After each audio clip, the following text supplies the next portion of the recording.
Come in, Gary, come in. You're a sight for sore eyes, Gary. This business sometimes gets to a man.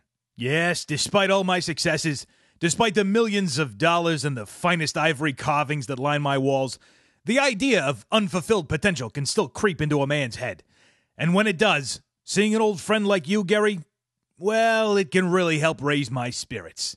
So thank you for coming. What is your new script called? It's called My Balls. Gary, get the hell out of my office! I'm sorry. My instincts got the better of me.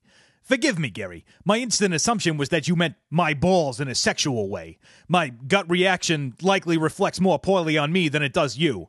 Obviously, this is either some sort of metaphorical title or perhaps a delightful children's movie about a gym teacher. Please, pardon the outburst and continue on. What's My Balls about? The fate of the world rests in one man's testicles. Gary, get the hell out of my office! In a freak sealing accident, the Queen of Terror is sealed into Kota Satu's testicles, thus preventing her from raining destruction onto the world. I'm glad you didn't leave, Gary, because this is helpful information you've just provided. Thank you for specifying that the Queen of Terror was sealed in Kota Satu's testicles due to a freak sealing accident. For Lord knows how many times the average male moviegoer has woken up with the Queen of Terror sealed inside his testicles due to normal, everyday sealing. So, Kota Satu got the Queen of Terror sealed inside his testicles, the moviegoer will say. Big deal. Happens to me every day. Where's the drama? Where's the fantasy? I go to the movies to escape from my life, and frankly, if there's no unusual circumstance behind the testicle sealing, I'll just take the kids to see Tintin instead. Speaking of freak sealing accidents, Gary, if you'd like to avoid one, potentially involving your testicles, I suggest that you get the hell out of my office! However, a lesser devil, Elise, who was with the Queen of Terror on Earth, is determined to release the Queen at all costs. No! Gary! The only way to do so is to make Kota ejaculate, and Elise only has 30 days to do so. Get the hell out of my office! Characters. No characters! No characters! I don't want to know any of the characters in... Dear God, Gary, my balls? My balls? Irene the Succubus. Oh, where the hell's that bottle of Purell? So unclean. Irene is a succubus from hell who initially arrives to free Lady Emmanuel. A succubus from hell, as opposed to the naturally occurring succubi of the Canadian Rockies, or perhaps the cloistered order of succubi from a monastery near Ghent.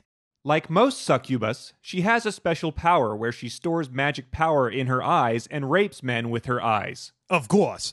Like most succubus, she has a special power. I do not think, Gary, that magic eye rape is a trait of the ancient medieval folklore tradition of the succubus. Marie the Vampire. Dear God, not vampires. Marie is a vampire who has been sent to Earth to free Lady Emmanuel by extracting her from Kota's balls with her fangs, bypassing any need to sexually arouse him. Do not finish this pitch, Gary. Do not say another word about Marie the Vampire.